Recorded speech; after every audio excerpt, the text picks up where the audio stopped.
Welcome back to the deep dive. Today we are undertaking what might be our most ambitious transdisciplinary deep dive yet. I think so. We're taking a song that is just its pure, raw, recognizable aggression, the sound of 1997 alternative metal, and we're going to treat it like a foundational document. Right. I mean, we're talking architectural theory, existential philosophy, and even meteorology. It's an incredibly rich text when you actually stop and look. Yeah. We're talking about Deftones, specifically their seminal track, My Own Summer, Shove It. A classic. It is.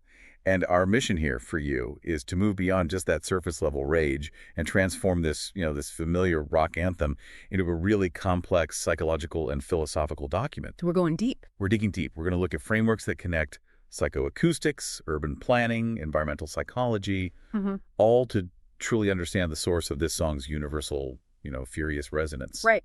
Why do we all, on some level, feel that intense desire to shove it aside? Exactly that. Okay, let's unpack this. Let's start with the artifact and the artists. Deftones. Yeah. The influential alternative metal band out of Sacramento, California. For those who might have forgotten or, maybe weren't there in the late 90s, what made Deftones so groundbreaking wasn't just their aggression. It was the incredible way they layered it. That's where the tension begins right there. They had the signature aggression of that, that emerging new metal scene, the raw dynamics of post-hardcore. Yeah. But they mixed it with these impossibly airy, effects-laden sonic textures. Like shoegaze or dream pop. It's so counterintuitive. It is. And this fusion of the heavy and the ethereal, it creates a sonic landscape that is just constantly vibrating between comfort and total violence. And the work we're focusing on, My Own Summer, Shove It, was the first single from their hugely acclaimed second album, Around the Fur. 1997. And the central premise, the entire psychological and musical engine of this fury is, as our sources are calling it, an immersive sonic dive into sensory oppression and, what's the term? Misanthropy climatica. Yeah, climatic misanthropy. Yeah, it's crucial to understand that this isn't just, generic rock angst. It is precise anger. It's directed at the sensory experience of the climate. The heat, the light. The exposure, it's all just too much. And this is where the story gets so wonderfully literal, and it really anchors the entire metaphor. The vocalist, Chino Moreno, was writing this while they were recording in Seattle, Washington. Right, Seattle, which is key. Exactly. It's not famously oppressive in the summer, Yeah. but he was tormented by this unusual hot spell and, crucially, an implacable sun that made it just impossible to sleep and feel comfortable indoors. So the sun, it stopped being a symbol of vitality and became an active, almost like a malevolent antagonist. Yes. And the act of rebellion, the physical manifestation of this misanthropy, is the perfect starting point for all of this.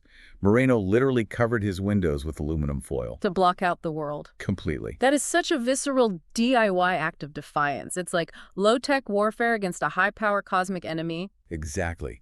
And that simple, desperate architectural fix, it became the core metaphor for the entire track.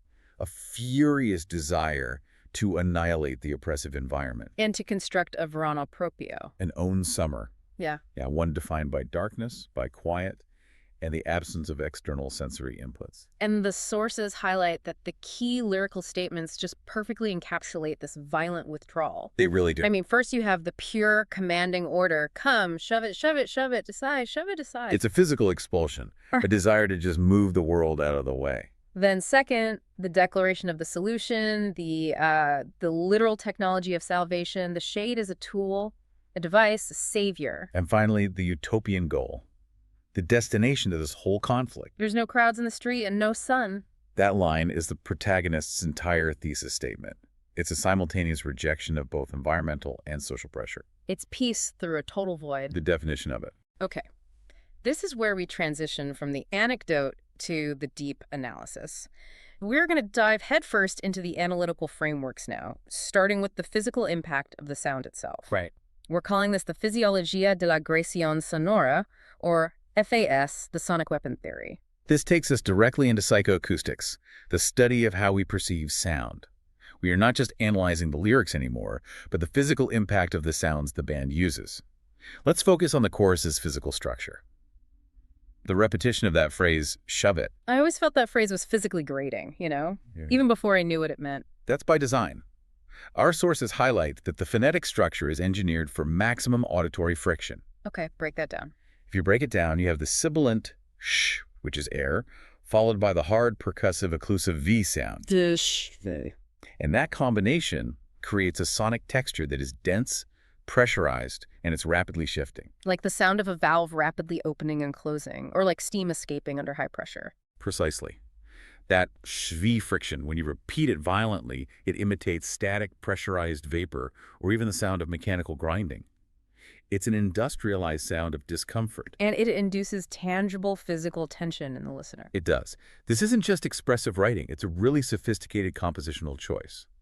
And when we look at how the band performs this, I mean, Stephen Carpenter's guitar tone is often tuned incredibly low, delivering this physical, just this palpable wall of sound.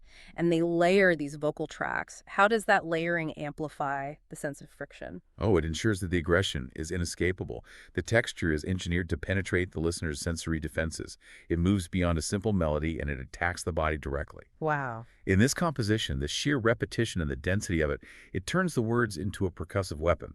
If you compare it to the texture of pure noise rock or industrial music, say, early Ministry, or the harsher moments of Nine Inch Nails' Deftones, achieves a similar physical invasiveness, but they do it through the vocal arrangement and that phonetic repetition. And this brings us to the famous Deftones dynamic. The quiet, loud juxtaposition. Yeah. The whispers, followed by the ear-shattering screams.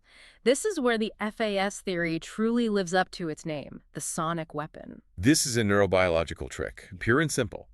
They are exploiting the listener's startle effect. How so? By dropping the volume down to a near whisper, then violently slamming into the chorus, they bypass your higher cognitive functions and they immediately hijack the fight-or-flight response. Which is seated in the limbic system. Exactly. So if I'm listening to this song and I physically jump when the scream comes in, that's not just me appreciating the music, that's my primal stress response being activated. That's your brain being attacked by the sonic weapon. Moreno's scream, in this context, is designed not just as an emotional outlet, but as a deliberate auditory shockwave that activates your primal stress hormones. It makes the listener physically feel the tension and the threat the protagonist is singing about. This elevates the song from passive listening to a performative collective rejection, doesn't it? Absolutely. The sociology of this conflict is vital. The recurring command, the estrabilla shove it. It's not a plea for internal peace. No, it's a violent external order. It is. And when the listener screams this along with the band, they are joining a collective act of agency, using sonic aggression as a tool of liberation. It's a temporary coalition against perceived authority, whether that authority is the sun, or the norms of compulsory happiness, or just society itself. We've established that the sound is designed to be hostile. So now let's look at the environment causing this hostile sound. This moves us perfectly into the Eco-Psychology of Hostility Climatic, or EHC, the hostile planet framework. Right. And the field of environmental psychology, it confirms that heat, prolonged light, and high noise levels have a direct, measurable impact on human mood, irritability, and aggression. The environment is not just scenery, it's an active participant in our psychological state. And in this song, the sun is completely inverted. It's stripped of its symbolic, life-giving properties. It's purely an aggressor. And this is where the concept of solastalgia becomes relevant. Solastalgia. Yeah, while it's usually applied to long-term environmental degradation, here it captures the acute distress caused by a sudden disruptive environmental change like Seattle unexpectedly turning into a furnace. The external world, which should be providing comfort, is causing profound psychological pain. Exactly. Okay, I have to challenge this idea of climatic psychosis here. Is this really psychosis, or is it just extreme, maybe even justified, frustration? How does the source material justify using such a strong clinical term like psychosis climatica? That's a fair and a necessary question. The framework doesn't necessarily mean the protagonist is clinically psychotic, but rather that the reaction borders on irrational, radical despair. Okay. The protagonist isn't fleeing the sun. He is attempting to physically aggress a celestial object, a colossal star, by ordering it to shove aside. It's the extremity of the proposed action that defines that border, trying to physically repel a fundamental cosmic force. Yeah. Exactly. It's a trauma reaction where the option chosen is this radical, impossible fight rather than flight or acceptance. It's the feeling of being so invaded by your own planet that the only viable response feels like total aggressive annihilation of the threat. And the sensory overload is not just abstract. He gives us a direct physical symptom. My eyes burn. That is a critical nugget of information. Yeah. It's not poetic license. It's agitation that is literal. The pain and intolerance to light photophobia, it's a direct physical complaint linked to the intensity of the light. Right. But more fascinatingly, we connect this agitation to the less common form of seasonal affective disorder. The inverse SAD, or summer depression. Yes. Most people associate SAD with winter darkness, the lack of light leading to melancholia. How does inverse SAD differ in its physiological manifestation? Well, the symptoms are often inverted, and they're centered around agitation, not just sadness. While winter SAD typically presents as lethargy, oversleeping, and craving carbs. Inverse SAD is characterized by increased irritability, anxiety, loss of appetite, and, crucially, insomnia linked directly to excessive heat and prolonged light exposure. Which perfectly describes the environment that Chino Moreno was in when he wrote the song. Unable to sleep, anxious, deeply irritable about the external world. The song becomes a perfect aggressive manifesto of this state. The refusal to accept the summer means the protagonist is trapped in an environment that actively assaults his senses and his mood, justifying the desire for radical withdrawal and total darkness. It is the physiological mandate for the shove-it command. It is. So this is a very personal and physical war against the light. We've established the sonic and psychological toll. Now let's look closer at the antagonist itself, moving into the natural sciences and philosophy to understand this celestial bully. Let's start with a quick technical check on the sciences naturalize. Yeah. The physics of the big star. The narrator opens with the line, "Hey you, big star." It's direct, almost confrontational, but factually correct. Absolutely correct. The sun is a star, specifically a G2V sequence star. It is the source of all our energy and the core of life, but it's also a colossal source of immense energy and radiation. Which is the direct source of the narrator's misery. Yes. And the physical complaint, my eyes burn, which we mentioned before, that's anchored in measurable reality. Oh, so. It's chemically precise. Yeah. The intensity of solar radiation, specifically the UV light, can indeed cause photokeratitis, a literal corneal burn. Wow. It's similar to what happens with snow blindness or arc welding flashes than injury. This small detail anchors the protagonist's extreme rage in tangible physical suffering. He's not just whining. He's physically wounded by the environment. Exactly. And the desperate need to shove it aside truly is a fantasy of repelling a fundamental, immense physical force. Which sounds impossible, but the song does offer one natural solution. Yes, the beautifully simple whispered word. Cloud. The sources emphasize that clouds are the natural savior in this entire meteorological drama. They possess high albedo, a high capacity to reflect solar light back into space. So the cloud is the natural form of shade architecture. It is. They reduce temperature, they block direct radiation, and they provide that instantaneous relief. The narrator desperately needs this natural intervention, and when it fails to materialize, he has to resort to the low-tech, man-made version. The aluminum foil. Right. The fantasy of being able to command the sun to be shoved aside is really the fantasy of willing a persistent cloud layer into existence. That moves us perfectly into the philosophical dimension. Because hating the heat is one thing, but that declaration in my own summer is a profound act of identity creation. It is. And we're applying existentialist thought here, the creation of value. This is where the song completely transcends its genre and its time period. You have to look at the cultural context. Standard popular culture, especially in the late 90s, think music videos and youth media, it codes summer as compulsory joy. Right, community, travel, extroversion. And the song rejects this entire social value system as an oppressive mandate. So the rage is not just against the temperature, it's against the obligation to be happy and social during that time. Precisely. It's an alienation from the accepted joy of the season. The declaration, "in my own summer," is an act of radical self-affirmation, echoing existentialist principles. Specifically, Nietzsche's concept of the transvaluation of values. So the protagonist is looking at the accepted value, that extroverted, sunny joy, and declaring it meaningless or even hostile and replacing it with a new, antithetical value system. Yes, they're exercising radical freedom by defining their own meaning.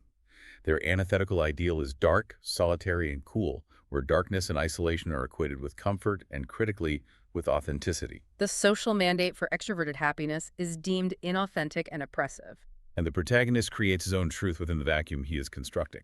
It's pure, applied Sartre. Existence precedes essence. The external world doesn't define who I am or how I should feel. I define my own reality, even if that reality is a room wrapped in tinfoil. And that reality is achieved through a deliberate act of rejection. The fury is the energy needed to propel that rejection. We've hit the sonic friction, the psychological trauma, and the philosophical rejection. Now let's look at the actual mechanics of self-salvation, the architecture of the shade. Yeah. This leads us to the Techno-Gnosticism de la Privation Sensorial, or TGS the shade as savior. This is a mouthful, but the concept is just brilliant. It is a brilliant, powerful synthesis. TGS posits that the protagonist views the material world, the sun, the summer, the relentless heat, as a defective, oppressive prison. Which is a core Gnostic belief. The material world created by an inferior god is basically a trap. Exactly. So the body and the environment are seen as imperfect sensory overload devices. And salvation in this framework, it doesn't come from external divine grace or a priest. No. Salvation comes from knowledge, gnosis, and the applied technology that knowledge allows the individual to create. The shade, in this context, is not just a lack of light. It is the constructed technology itself. The aluminum foil, the tool, the device. That simple piece of foil is the ultimate low-tech technology of salvation. It is immediate, cheap, and totally controlled by the individual. It embodies pure, defiant will. It's the material evidence of gnosis being applied to escape the sensory prison. From an architectural standpoint, the creation of shade is fundamental. It is the most fundamental architectural act. It is the immediate creation of an interior that actively and violently opposes a hostile exterior. You build a wall, you define a space. You cover a window, you instantly define a new, darker reality. And by calling that shade a savior, the protagonist elevates this simple, almost shabby construction to a soteriological ritual, a ritual of personal deliverance. It's the ultimate act of self-reliance. The protagonist rejects the external, oppressive god, the burning light, and achieves personal deliverance through applied technology. The bricolage of aluminum foil. And sheer individual will. It is a powerful statement about human agency in the face of cosmic and environmental antagonism. The individual saves himself. Now, let's take that idea of the need for shelter and apply it to the surrounding city. This brings us to the architecture and urbanismo framework. The protagonist's desperate need to be guided me to shelter suggests a failure not just of the clouds, but of the built environment itself. It unequivocally highlights the failure of the modern urban environment to offer necessary bioclimatic protection. Right. The celebration of shade just underscores the deep importance of bioclimatic architecture, using design elements like deep overhangs or voladizos, proper orientation, and natural vegetation to actively provide comfort against the local climate. If the building had proper sunscreens, the crisis might have been mitigated and the existential rage potentially averted. Right. But we're in an urban setting, which introduces the villain of the urban heat island effect. This is a crucial piece of the puzzle. It is. Dense city landscapes built with asphalt, concrete, and brick. They absorb solar radiation during the day, they store it, and then they slowly radiate it back out, often long into the night. So the environment becomes an urban furnace, and the scarcity of shade is amplified. The city is conspiring against the individual's comfort. It traps the heat. This absence of evaporative cooling from nature, the lack of trees, the presence of vast thermal mass, it amplifies the hostility of the climate. The built landscape makes the heat worse. Pushing the protagonist toward that feeling of being trapped in this concrete oven, which directly fuels the aggressive reaction we hear in the chorus. Exactly. This all builds toward the ultimate desired outcome, the climax of the protagonist's desires. Let's move into the spiritual and temporal dimensions, starting with the desire for total isolation. Right. The Soteriologia de la Misanthropia Urbana, SMU, the cleansing. Okay. This frame looks at salvation not as a collective event where people join together, but as the eradicating of the community. For the protagonist, the multitude, the crowd, is a source of sensory oppression, just as intense as the heat. They're more sensory noise, competing light, competing sound, body heat, movement. Precisely. Misanthropy here is less about hate for humanity and more about an extreme defense mechanism for sensory preservation. The core condition for peace is no crowds in the street. The ideal, the ultimate goal is a summer without others. That is the definition of misanthropic salvation. And this requires an intervention, a silent apocalypse. We get this surreal, quiet moment that permits this radical isolation. I think God is moving its tongue. That is the theophany, the manifestation of the divine that clears the board. It is an inverse rapture where the world and everyone in it disappears, leaving the protagonist with total desired isolation. It's not the thunderous judgment we expect. It's a quiet, cosmic, suffocating force. It sounds like the hot, dry breath of a deity, just wiping the slate clean with a silent gesture. And this is analyzed further under Semiotica del Vacío Apocalíptico, or SVA inverting the signs. In classical eschatology, the darkening of the sun, the disappearance of people, these are signs of terror, of the end times and judgment. But the protagonist in this song subverts that entirely. The signs are completely inverted. The signs of apocalypse, no crowds and no sun, are signifiers of gain. The gain of peace, the gain of autonomy, the pure, simplified personal reality. The traditional signs of loss become signs of victory. The Own Summer is a post-apocalyptic world, viewed not as a desolation, but as a utopia. And God's movement of the tongue is the final semiotic act that erases all the world's noise. The visual pollution of the sun, the auditory pollution of the crowds. It leaves behind the pure, empty void that the protagonist finds not terrifying, but authentically habitable. He has finally achieved control over his sensory input. Finally. This level of sensory and temporal exhaustion suggests the collapse is imminent. That brings us to our final piece of the puzzle, and arguably the most cryptic line in the whole song, dealing with time. Cronomancia de la fatiga psicológica, or CFP time is the enemy. This addresses the line. Because I'm through when the 2 hits the 6 and it's summer. That line is the final breaking point, the definitive moment of psychological collapse. I'm through means the limit has been reached. The mental and physical threshold has been crossed. And the trigger is a precise temporal marker. This framework, it's rooted in chronobiology and the psychology of time perception. And it suggests the protagonist is suffering from a temporal distortion induced by environmental stress. Yeah, the season itself is an altered, agonizing state of perception. Time becomes a physical force, an antagonist. It does. When you are suffering extreme heat or physical discomfort, time often feels slow, dragging, inescapable. The protagonist is trapped in a cycle where the passage of time is guaranteed to bring relentless misery. So what is the most plausible, grounded reading of when the 2 hits the 6? The overwhelming consensus in the source material relates it to the hours of peak heat and fatigue, 2 p.m. to 6 p.m. This is the period when solar radiation is highest. Thermal mass in the city is fully saturated, and heat exhaustion reaches its maximum. The psychological burden of the heat, combined with accumulated anxiety and sleeplessness from inverse SAD, makes this 4-hour window the point of no return.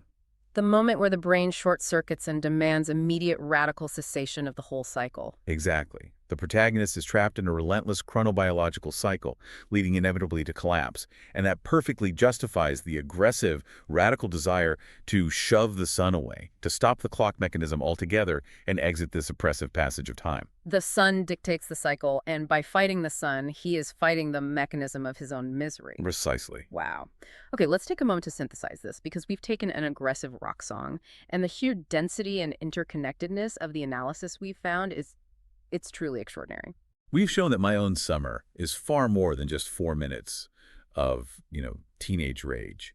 It transforms a literal, specific complaint about weather into a profound philosophical statement about autonomy, resistance, and the rejection of the material world as defined by external forces. The genius, in my mind, lies in the way the conflict is enacted. The structure of the sound itself, that FAS, the sonic weapon, it doesn't just describe the conflict, it actively triggers the listener's fight or flight response. Right.